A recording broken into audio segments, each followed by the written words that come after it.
Kamu merasa sudah sehat mental? Merasa nggak punya gangguan mental? Yakin? Yuk kita bahas.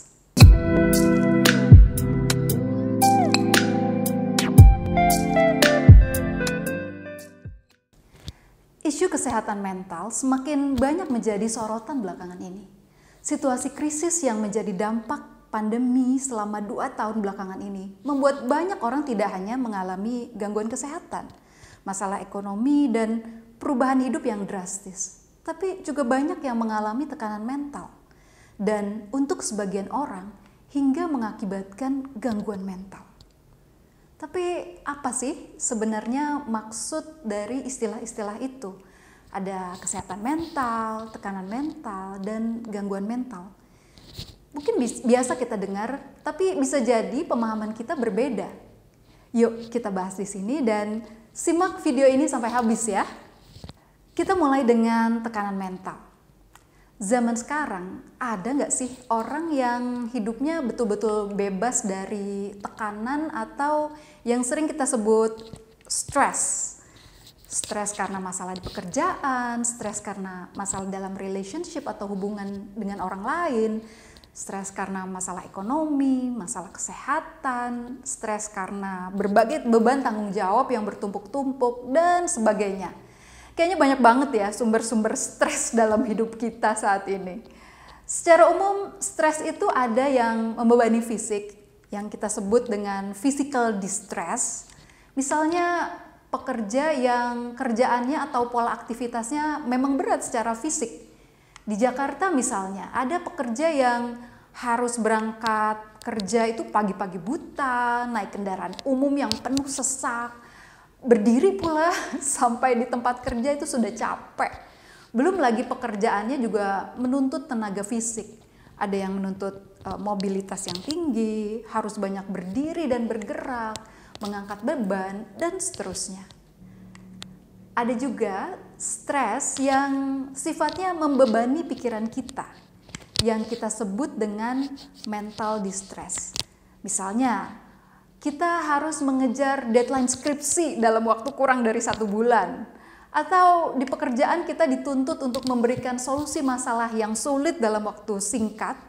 Atau menyelesaikan proyek yang rumit dengan deadline yang ketat banget. Pusing lah ya pastinya.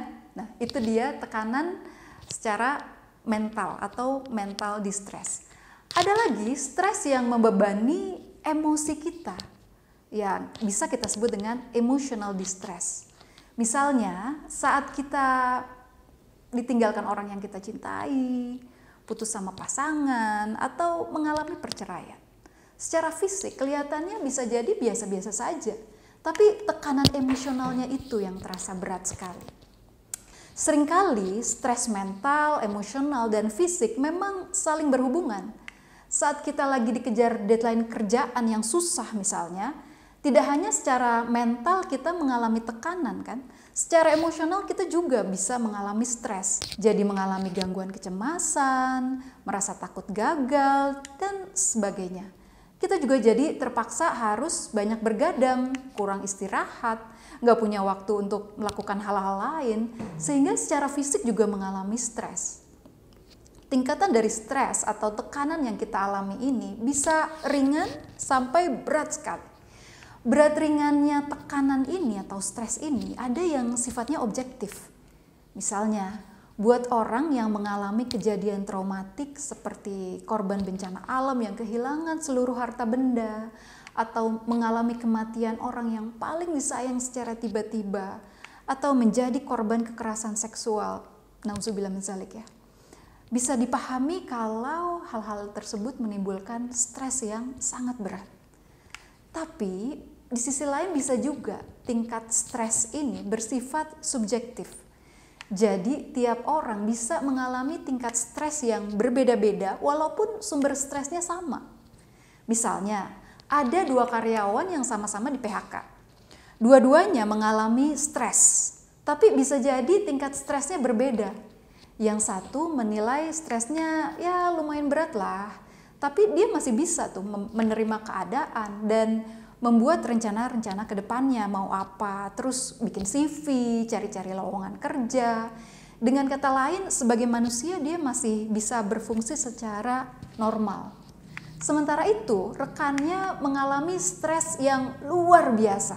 Sampai nggak bisa makan, nggak mau keluar kamar, kehilangan keinginan untuk melakukan apapun, malas interaksi sama orang. Singkatnya, nggak bisa berfungsi secara normal sebagai manusia pada saat itu.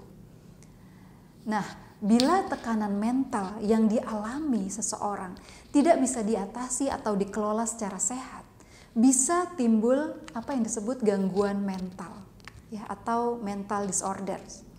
Walaupun nggak semua mental disorder itu disebabkan oleh stres ya, ada juga yang dipengaruhi oleh faktor genetik, biologis, kecelakaan, kondisi ibu saat hamil, dan sebagainya.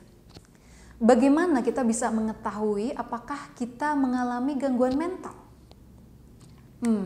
Biasanya ini dirasakan dari adanya gangguan pada fungsi atau perilaku normal. Misalnya kita ambil contoh karyawan yang baru di PHK tadi ya. Sebelumnya ia bisa tidur dengan nyenyak, dengan jam yang relatif teratur. Bisa makan dengan nikmat, setiap pagi bangun merasa segar, senang olahraga, senang bercanda dengan teman dan keluarga. Tapi setelah kejadian kehilangan pekerjaan itu, dia jadi susah tidur, nggak selera makan, pas bangun pagi itu rasanya badannya terasa berat, ngerasa selalu lelah, pinginnya tiduran aja seharian kalau bisa, dan nggak minat ngobrol, gampang marah pula. Mungkin teman-teman bakal berpikir ya, loh, wajar nggak sih kalau punya masalah jadi ngerasa down gitu? Wajar. Sekali lagi, wajar dan manusiawi. Setiap orang pasti punya masalah dalam hidupnya. Siapa sih orang yang hidupnya bebas masalah? Terus kalau lagi ngadepin masalah yang berat, terus jadi stres, down, ngerasain emosi-emosi negatif, itu juga manusiawi banget kok. Nggak perlu merasa lemah atau ngerasa harus pura-pura kuat, pura-pura baik-baik saja. It's okay not to be okay untuk saat ini.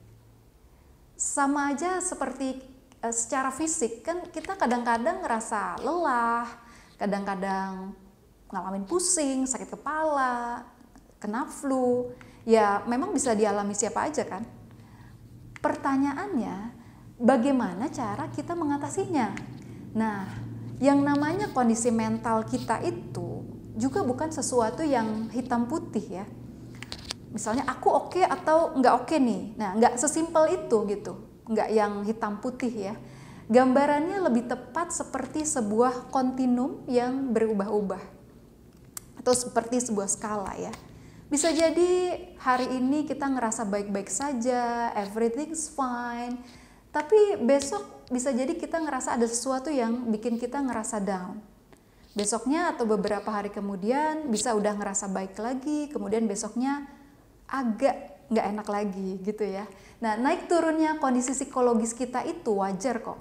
Nggak usah ngerasa kita tuh harus semangat terus, harus gaspol terus, yes gitu. Ya, wajar banget kok kalau kita ngalamin kondisi ups and downs. It's okay not to be okay temporarily. Penekanan pada kata temporarily ya, secara temporer. Makanya kita mengenal ada break, istirahat, atau jeda untuk memberi kesempatan diri kita buat nge-charge diri kita lagi. Handphone aja perlu di-charge, apalagi diri kita, ya nggak? Oke, kita balik lagi ke soal gangguan mental. Yang namanya gangguan mental itu juga ada tingkatan atau skalanya. Misalnya depresi ya, misalnya bisa ringan, sedang, hingga berat. Bila gangguannya masih dalam taraf ringan, tidak jarang kita bisa mengatasinya secara mandiri dengan mengelola diri sendiri atau apa yang sering disebut dengan metode self-help. Termasuk di sini dengan berdoa minta kekuatan dari Allah. Berikutnya adalah dengan meminta dukungan atau bantuan dari orang-orang di sekitar kita. Saya sarankan pada saat-saat seperti ini, jangan menutup diri. Berbagilah masalah teman-teman dengan orang-orang terdekat yang kamu percayai. Seringkali dengan berbagi aja, tekanan yang kita rasakan rasanya bisa berkurang ya. Dan rasanya lebih plong gitu. A problem shared is a problem halved. Problem yang dibagi dengan orang lain itu seperti problem yang sudah dibagi dua. Tapi gimana kalau gangguannya itu tidak juga hilang atau intensitasnya tidak juga berkurang? Misalnya nih, sudah 2 minggu kok masih tetap ngerasa down, pengen nangis terus, nggak mau ngapa-ngapain, nggak bisa tidur, atau sebaliknya pengen tidur terus panjang hari, apalagi bila terus timbul pikiran-pikiran mau bunuh diri. Hati-hati teman-teman. Itu tandanya kita perlu minta bantuan profesional. Teman-teman bisa pergi ke psikolog atau kalau mau lebih spesifik ke psikolog klinis ya. Atau ke dokter spesialis kejiwaan yang disebut juga psikiater. Mereka adalah para profesional yang bisa mengidentifikasi gangguan mental dan seberapa berat gangguannya secara sistematis. Caranya gimana? Nah ini penting ya, biar kamu nggak takut pergi ke psikolog atau psikiater gitu. Terus bertanya-tanya, aduh saya mau diapain ya kalau pergi ke psikolog gitu. Pertama, teman-teman akan diminta memberikan informasi mengenai masalah yang teman-teman alami dan historinya. Bisa dengan cara interview atau mengisi kuesioner. Bisa juga dengan melakukan tes psikologi. Bentuknya bisa bermacam-macam ya, mulai dari yang singkat sampai yang panjang tergantung masalah yang ingin diidentifikasi. Kadang-kadang bila diperlukan bisa juga diminta informasi dari orang-orang terdekat kita yang juga tahu betul masalah kita. Atau dari pihak lain yang terkait dengan masalahnya. Misalnya kalau masalahnya terkait dengan hubungan dengan pasangan kita bisa diminta untuk datang. Kalau yang mengalami masalah anak-anak, orang tuanya pasti akan ditanya juga. Nah, sang profesional, psikolog atau psikiater ini akan mengintegrasikan semua data yang terkumpul untuk menegakkan diagnosisnya dan selanjutnya merencanakan penanganan yang sesuai. Nah, jenis-jenis dari gangguan mental atau mental disorders ini banyak banget teman-teman. Terakhir yang tercatat itu sudah lebih dari 200 jenis gangguan. Yang sering kita dengar misalnya ya ada gangguan bipolar, gangguan depresif, gangguan kecemasan, obsessive compulsive disorder, gangguan yang terkait dengan trauma, dan lain-lain. Di dalam masing-masing jenis gangguan ini ada pembagiannya lagi, berisi jenis-jenis gangguan yang lebih spesifik. Nah, semuanya itu dijelaskan secara mendetil dalam buku acuan resmi yang digunakan oleh psikiater dan psikolog klinis untuk menegakkan diagnosa. Salah satunya yang paling populer adalah yang disebut dengan Diagnostic and Statistical Manual of Mental Disorders atau DSM yang dikeluarkan oleh American Psychiatric Association yang sudah mengalami beberapa kali update berdasarkan temuan-temuan terakhir dan kesepakatan Dewan Ahli yang menyusun buku ini. Saat ini yang dipakai adalah DSM-5 atau versi yang kelima. Bagaimana dengan di Indonesia? Buku acuannya disebut Pedoman Penggolongan dan Diagnosis Gangguan Jiwa di Indonesia yang dikeluarkan oleh Direktorat Jenderal Pelayanan Medik Departemen Kesehatan RI. Jadi nggak sesimpel itu ya membuat diagnosis gangguan mental. Dan bahaya banget kalau mereka yang nggak punya pendidikan dan latihan dalam hal ini coba-coba sendiri melakukan diagnosis. Jadi please teman-teman jangan lakukan self-diagnose yang terkait dengan gangguan mental. Ingat informasi tadi ya, ada lebih dari 200 jenis gangguan mental. Masing-masing ada panduan diagnosisnya dan bisa jadi ada gejala-gejala yang sepertinya serupa antara satu gangguan dengan gangguan yang lain. Nah, nggak mau kan salah didiagnosis terus penanganannya juga jadi salah.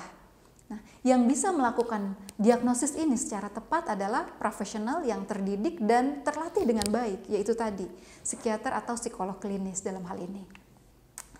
Oke, itu bahasan singkat mengenai gangguan mental.